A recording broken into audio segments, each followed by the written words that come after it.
name's Nick Hoare. I'm an analyst with the Financial Services Consulting Group in Melbourne. Currently I'm at the NAB doing a business banking portal for NAB, and it's basically a web-based application. I'm in the config and environment management team, which basically means my main role is to copy some files, run some scripts, look at some error logs for troubleshooting purposes, and ask a lot of questions. I haven't had too much experience with presentations, probably more so at uni than I have at work. Things I have done is sort of brown bag type events, just information sessions for the team mainly, and also some team status updates. I'd hope to get out of this presentation dynamics course a few things, mainly like developing confidence in giving presentations, some do's and don'ts, so I can make a few mistakes, and just basically as I said, get some more confidence doing it, and that's pretty much it.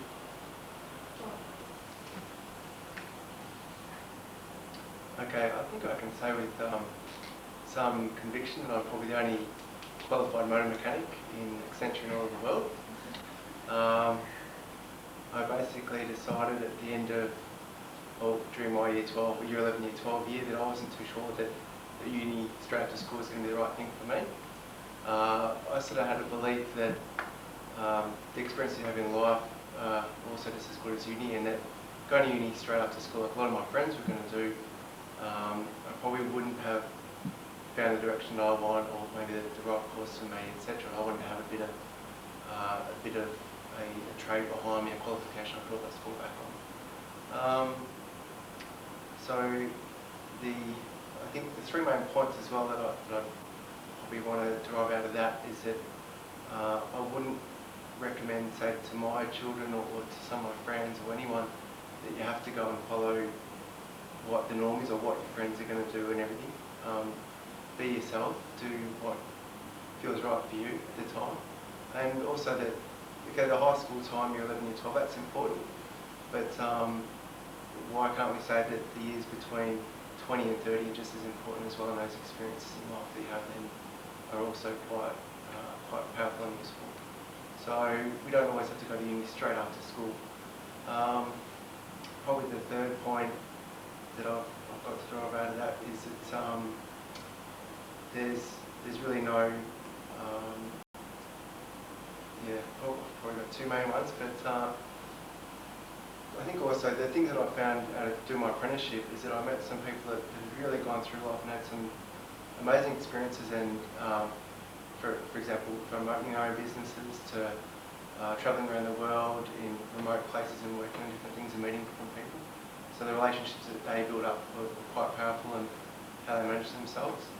So when I decided that it wasn't really for me long term, and I went to uni, I made it a point that I can't just sort of stay there and study all the time and stick in the library. It's important also to get out there and network and speak to people and respect them for what everyone else has done.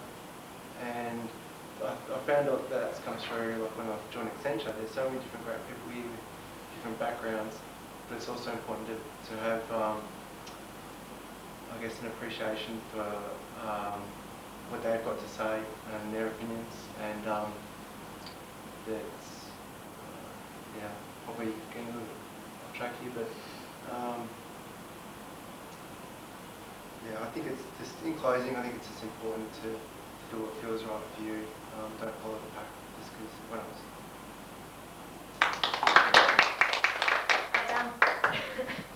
Okay, yep. Alright, good morning everyone. My name's Nick. Here to present my topic today, which is basically about what you can do for society in terms of donating blood. Okay, just going to start off with the first question. Who's a donor? Your hands up if you've donated blood in the last 12 months. 1, 2, 3. So 3 out of 12. It's not too bad considering, but I think we can improve. So my presentation today is basically to try and convince us to register and get on there and do something for society and donate blood. So I started with a few facts about the Australian Red Cross Blood Service. Sorry, I will go into my introduction first.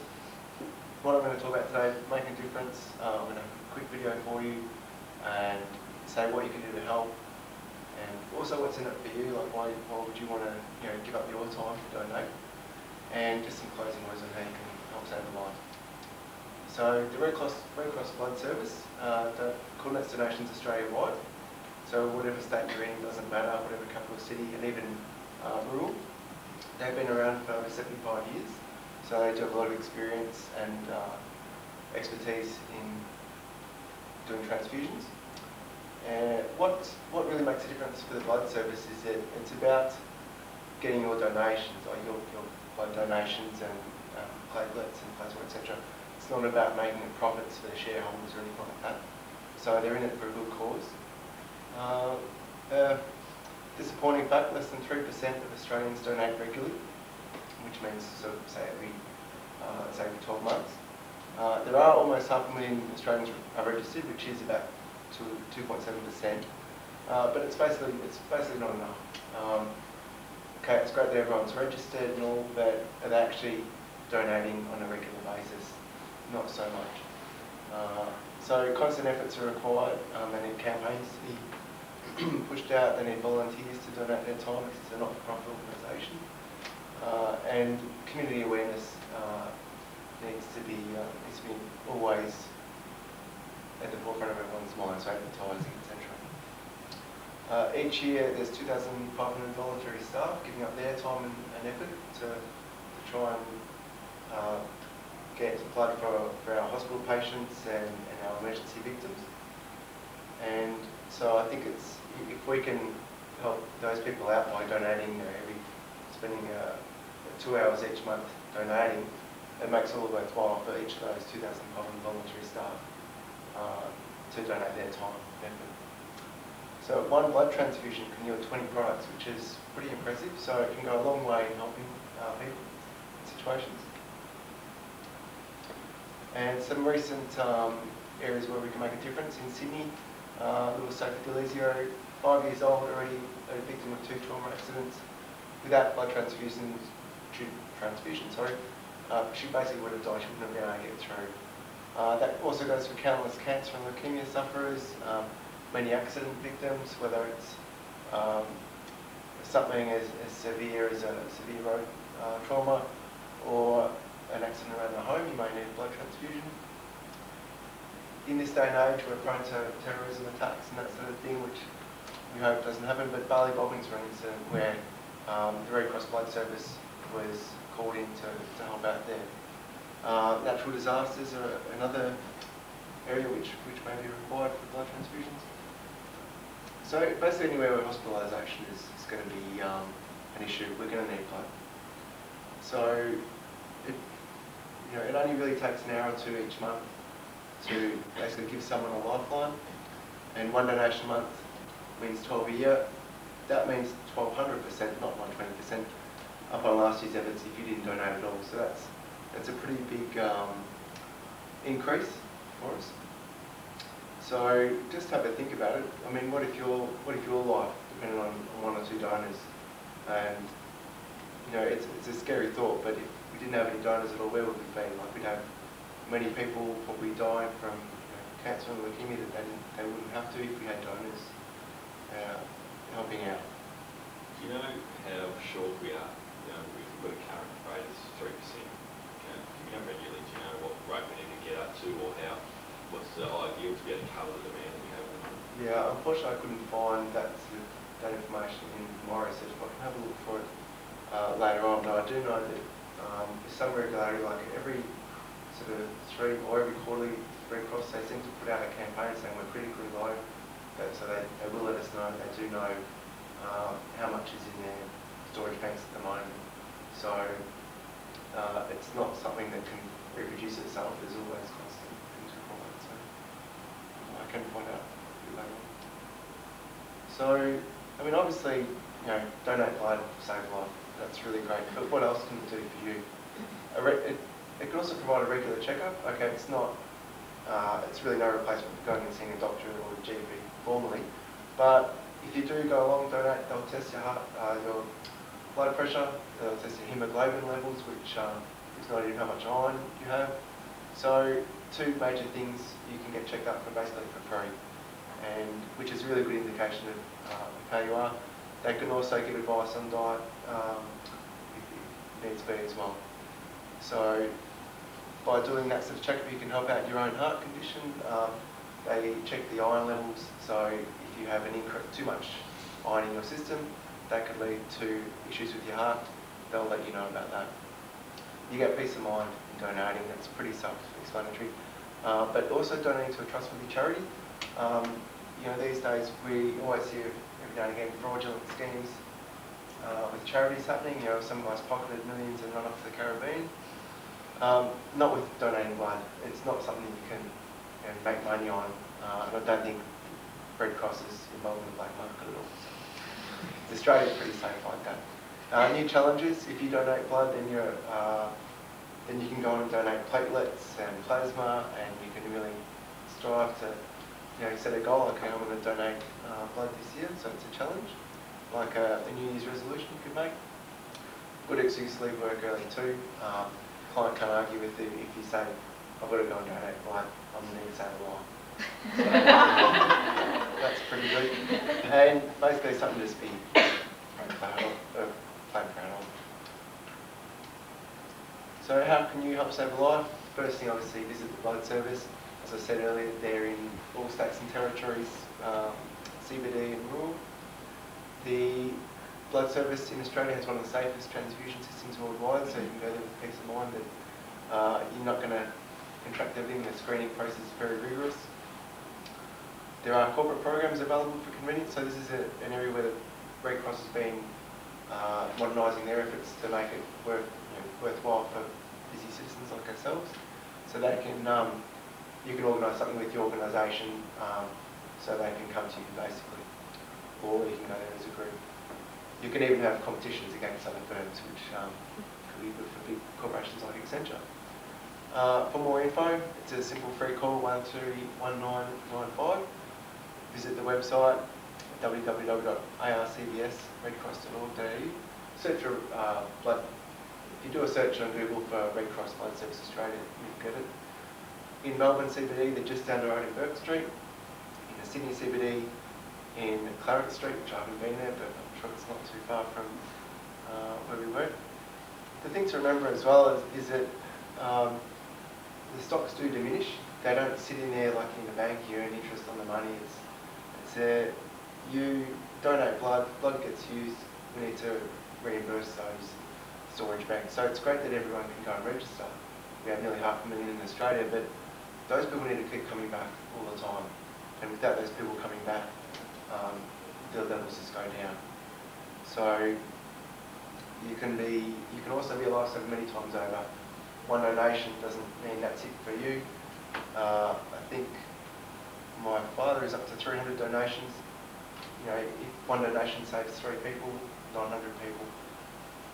Won't try and be too flippant about it, but obviously you're going to help out somewhere along the line.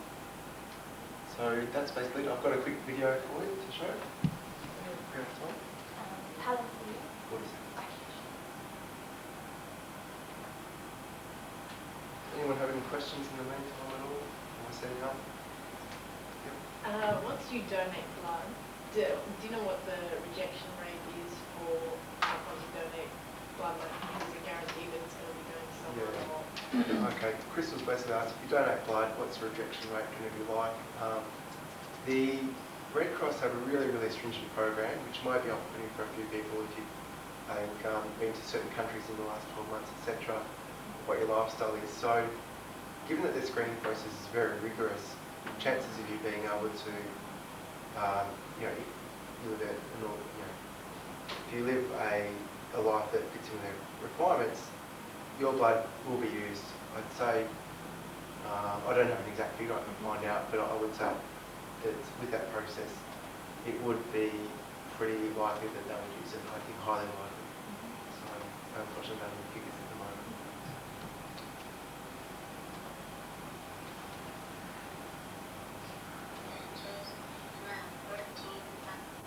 My name is Travis Sanchez.